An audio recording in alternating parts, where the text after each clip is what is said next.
Hey everybody, it's Ken McElroy. I'm here with my friend Keith Weinhold. Hey Keith. Hey, Ken, great to be here. Yeah, good, really, really good to see you again. It's interesting. I get this question a lot.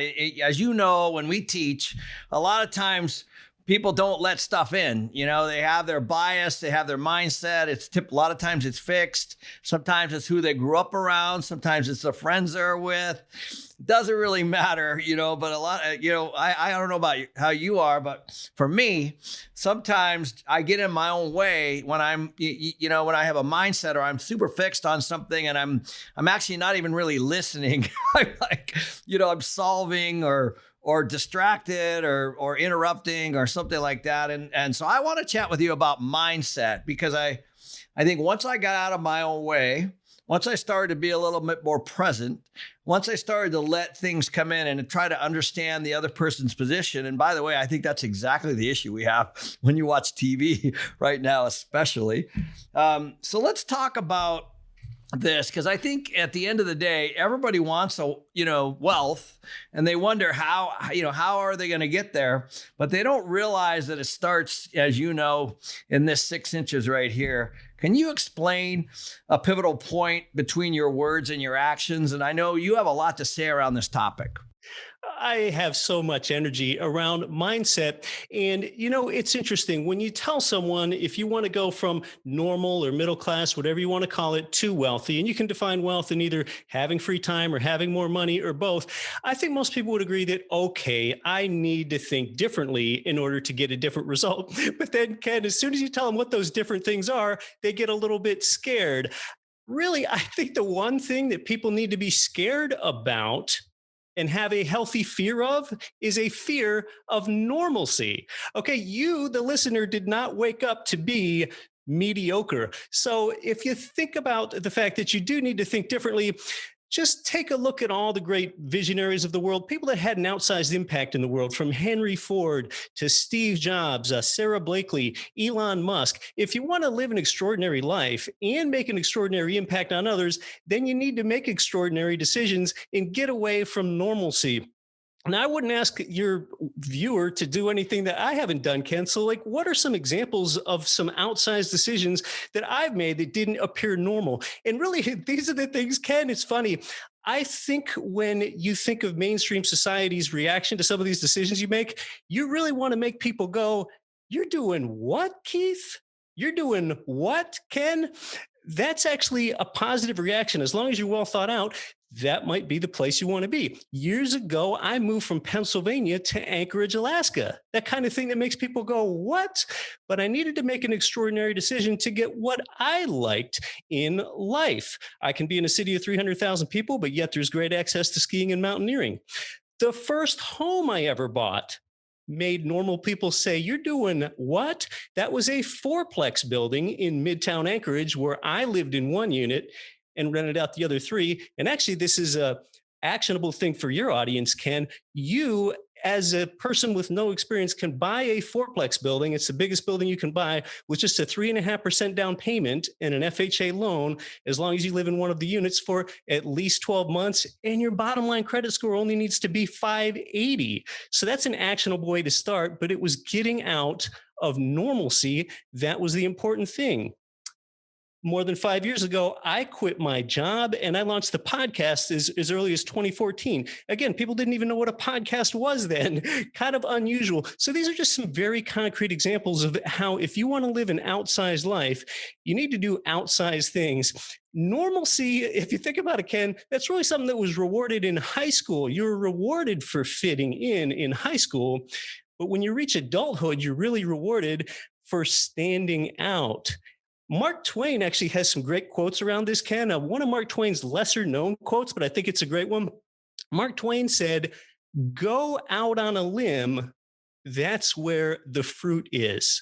I absolutely love that quote from Mark Twain. So you, the listener, the viewer, a few minutes ago, you told me, yes, you do have to think differently to get more out of life. But now that I told you about some of those things that one needs to do, don't get scared. You just agreed with me a few minutes ago that you need to do something different in order to have an outsized impact in life. Keep surprising people. Yeah, it's true. I know, when we go out and teach at Rich Dad, we talk about the difference between context and content.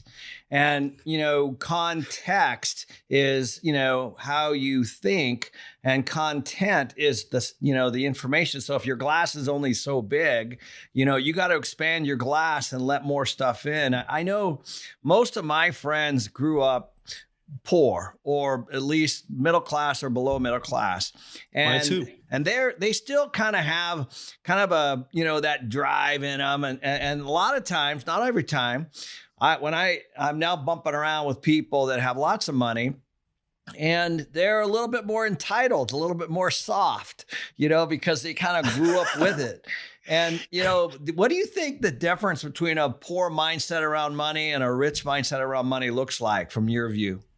Oh, great question. And I love how you brought up this dichotomy between context and content. I just gave you some content rich ideas like buying that fourplex.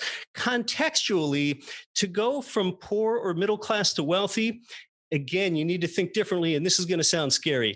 Most people know that if you work for money, which means you're trading your time for dollars or selling your time for money, you're never going to get above middle class. But what most middle class people don't realize, and this is a paradigm shift, you got to get your mindset ready for this, is getting your money to work for you creates wealth for almost nobody. And some people are like, what? I thought that was the best and highest use of my investing dollar here where I'm working this 9 to 5 job. No, that's not the best and highest use of your investing dollar. If you focus on getting your money to work for you, you're going to lose. What's the next level? And you talk about this too, Ken, because it comes from the Rich Dad School of Thought. It's other people's money. That scares some people to employ other people's money. But what a lot of people don't realize, even though they've known about using other people's money is what creates wealth, is you can use other people's money 3 ways at the same time. And you can do it in an ethical way by providing good housing for them, like I did with that first fourplex building. And you don't need any degree. You don't need any certification. You don't need any real estate license at all in order to use other people's money. Just like with that first fourplex building, for example, the way I really got ahead and went from poor to wealthy with this context is I used other people's money 3 ways at the same time, because I used the tenant's money for the income stream and to control the mortgage. I used the bank's money for a loan. Remember, I only put down a 3.5% down payment, borrowed 96.5% from the bank. Oftentimes, you're going to put 20% down and borrow 80% from the bank. And then the third way is I use the government's money for very generous tax incentives at scale. So that's the next level, using other people's money 3 ways at the same time: the banks, the tenants, and the governments. So that's the context mindset shift that you need. Don't just get your money to work for you. It's remarkable, Ken. 401ks have been the predominant investment vehicle of the middle class for about 4 decades. And yet most middle class people can't retire when they thought they could. Why not? Because they're only getting their money to work for them. That doesn't work. Get other people's money to work for you. I know. I remember I was having this exact conversation with Robert Kiyosaki, and somebody asked this question, and the question was, I need to save all this money to buy my first rental. And you know what he said? He goes, What did he say? He goes, you're lazy if you're using your own money. And they were like, and it's true. You're not thinking. Like, as for guys that do deals, we see the deal. Like, I'm working on a deal right now. I need $20 million as my down payment. We're making an offer on it on Thursday.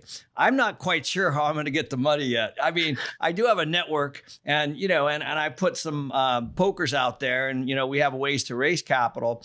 So I do have to go to those, but it starts with the deal. It starts with what you see, and then the equity follows into that deal. And I think a lot of people think it's the other way. And I tell you what, Keith, I started this way. I believed when I first got into this business that I needed like a padded bank account to be able to go out and negotiate. I believed that I needed the cash in the beginning. So I understand it. But once people do it once and they start to realize you really are, you really are, you really are restricted when you use your own capital, right? That's a great example of an abundance mindset that you just gave. You identified and did due diligence on a deal that makes sense, and you have all the confidence to know that the money will follow. You don't have to start with the money because you have an abundant mindset. You know that it's going to be there. Another context shift, another mindset shift for people. So you're using other people's money, like your investors' money, just another example of using OPM. I know you say this, you can't shrink your way to wealth. I like that. Can you explain that to the listeners, your mindset around this issue? Yeah, 100%. A lot of people, when they think about financial betterment, basically they look at their income column on a spreadsheet and they look at their expense column. And the path to financial betterment for most people is to shrink their expense column, maybe even be miserly and really shrewd. Well, that's one thing that you can do. You can certainly cut unnecessary expenses, maybe some parts of your insurance policy that you're not working and get a better premium. That's okay. But you need to understand that really the way to wealth is growing your income side.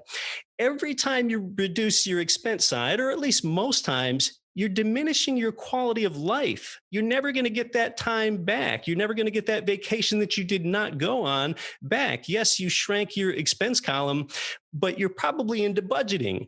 That's destructive. The constructive thing is to instead think of a budget as building a cash flow statement and increasing what's on your asset column and increasing your income that way. You can't shrink your way to wealth. You've just shrunk your way to a smaller lifestyle, and you can only ever shrink and contract so far.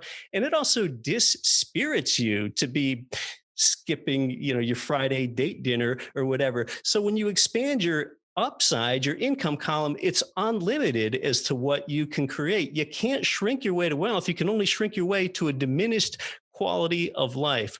I like to say in the world, find a way to make your quality of life exceed your cost of living. Real estate's the ideal vehicle for doing that. I know. It's funny because whenever I watch these gurus say, cut up a credit card and buy one less Starbucks, I'm like, no, no, no, no. Like, work on the income side. I was again talking about Robert, but he said he wanted to go buy a Porsche, and Kim, his wife, said, no, no, no, no, no. You have to figure out a way to pay for that Porsche. So he took the same money that he was going to use for the Porsche, bought a piece of real estate, and the cash flow from the real estate paid for the Porsche. So it's just a way to think. He was like, okay, because one was an expense and the other, he created an income stream to pay for that expense. So he still got the Porsche. He just did one more step. And I think a lot of people don't realize it can be that easy. Just go through the asset on the way to your Porsche. And then even if your Porsche diminished in value, you do have the income stream from the asset to pay for it. But oftentimes the asset, the property or whatever, increases in value at the same time. Yeah, it kills me likewise. This, save $5 on your latte daily. If you cut back and save $5 latte on your daily, you're only saving about $1,800 per year if you do that each day. If you think that's going to make a substantial change in your life, you're actually being a bit naive on your way to dumb. So it's about expanding it and thinking bigger. And it's, again, other people's money. All you're doing is diminishing your money. And again, you're reducing your quality of life. You're never going to get that diminished quality of life back. That's gone. You can make up for lost money, not lost time. So I actually say, be frugal with your time, not your money. Yeah, I completely agree with that. So along this line, what's the difference between debt-free and financially free? Because I think a lot of people think these are the same, but they're not. That's right. I know that you, as an investor, as a listener, you might desire to be debt-free, and that might be okay if it's 18.99% credit card debt, because that's unsecured debt, and you need to pay that debt yourself. But think about being financially free rather than debt-free, because when you strive to be debt-free, you often jeopardize financially free, which is the condition that you really want. What's financially free mean? That's what you really want. That's the outcome that you actually want in life. That means you have the ability to do pretty much whatever you want to do, and money is not the primary constraint against you doing it. So let's again go back to that example of that first ever fourplex building I bought for $295,000 in Midtown Anchorage, Alaska. I just told you I borrowed 96.5% debt. on that property. So I had over 200K in debt. To most people, they think, oh no, aren't you going backwards? You're going away from debt free. No, I actually took a step toward financially free. That debt, think of it this way: when you buy a property, that debt is 100% outsourced to the tenant when you buy for cash flow, when your monthly income meets or exceeds all the monthly expenses. Your debt is outsourced to tenants, and that's just one reason when debt is good. And that property created an income stream even after I moved out of the building that followed me for years. So that's a example of how I became closer to being financially free while taking a step away from being debt free. So those that are averse to debt, think of it that way. Debt is good when it's completely outsourced to tenants. And the other condition in which debt is good today is with these historically low interest rates. When you consider, say you're paying a 3% interest rate on your real estate, with tax efficiencies, you might be paying a 2.5% interest rate or less. Well, that's lower than the long-term rate of inflation. So when you're borrowing for less than the rate of inflation, the interest can't accrue to you as fast as the dollar is losing purchasing power. So that's when debt is good in two different ways. So for those that want to be debt-free, some debt is bad, but I think what you really want to say is I'd rather be financially free. And you know, it's funny, Ken, going back to the frugality thing, a lot of people say, I want to be frugal. They have this thing pounded into their heads saying that I want to be frugal. You actually don't want to be frugal. What you want to do is live well. But because you don't know about a vehicle to live well, you just revert back to, I want to be frugal. But do you really want? If you peel back all the layers of the onion and get into your heart, you don't really want to be frugal and miserly and miss out on experiences in life. You want to live well. And as soon as you know about a vehicle to do that, then you can say that. Right. And since this is about mindset, that's a really key one, because I remember growing up, my mom used to say, we can't afford that. And my dad would say, we can't afford that. And guess what? It was true. And that's how I grew up. And so I had to break through that mindset that I had been given as a kid. And it was true in my family, but you can stay there forever if you don't step back from yourself and take a look at it. One of the things that you said on a recent podcast, which I really, really liked, you said, most people want affirmation and not information. And I was like, that really made my head nod, because I think sometimes that as well. I mean, a lot of times people want the affirmation part. What did you mean by that? So you can go into that a little bit more. Information makes people uncomfortable, which is a funny thing to say, because for a few decades now, we've been in the information age. Most people want to be affirmed rather than informed. It's so much more comfortable for you, the follower, to get affirmed in what you already believe, and maybe even go and search out Google what you think you already believe, just to help get that confirmation bias so that you stay in the same mindset and you stay in the same track. But as soon as you get informed, even if that shakes up your mindset, even if that's uncomfortable, well, I'll tell you what, growth happens outside the comfort zone. So you really want to seek to be informed rather than affirmed. If you continue to get affirmed, it's easy to do things like cut back on Starbucks, or think your best and highest use of 30 minutes is waiting in line for a free Chick-fil-A sandwich for 30 minutes, rather than get informed in spending those 30 minutes on getting a better credit score so you get a low mortgage interest rate that's going to last for decades. So part of your mindset, because I'm so glad you brought this up, Ken, I haven't thought about it for a while, is don't just get affirmed, be informed. And I think a lot of people fall into this, and it's normal, where, they need that positive affirmation all the time. And, I don't know about you, but my friends, they're always punching me, man. They're like punching me to get bigger, to get better. I mean, that's why I like hanging around with the Rich Dad Advisors, is we're constantly pushing each other. We're looking at new articles, new books. We're watching videos. Robert himself sends me at least a video a day on YouTube. And some of them are like an hour long. Like I can barely watch everything, but he just devours his head. And what he's trying to do personally is change his view, change his mindset, because he knows that he has one, like we all do, but he's always trying to change it. He's like, I might be wrong. How can I change it? And I think if people just approached life that way, then they would evolve and wouldn't be in this fixed mindset like I was as a kid when there, we can't afford that. And that's how I came up through college. And it wasn't until after that I was like, well, why is it why I'm on the wrong side of the desk? How do I be on that side of the desk? Right? I want to be the lender. I want to be the owner. I want to own these things. I don't want to be the guy running them. That's right. And part of the mindset, and you bring up Robert Kiyosaki from the Rich Dad School of Thought, when it comes to expanding, I really can't even think of a better line, Ken, than the Rich Dad line: don't live below your means, expand your means. Oh, there is so much encapsulated in that right there.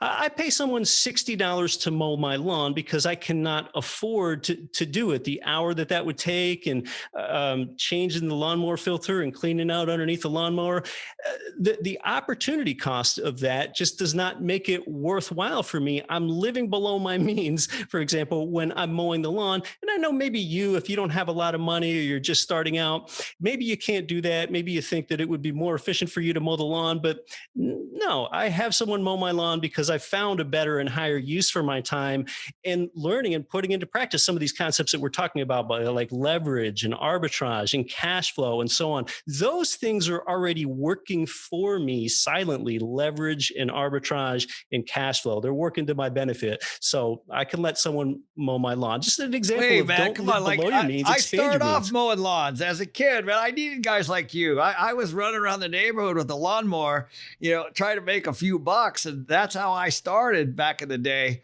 Really, really good analogy there. Thank you so much for, talking about this wealthy mindset. I know we oftentimes we get caught up in, our own mental biases and our own view, which is, very limiting in so many ways.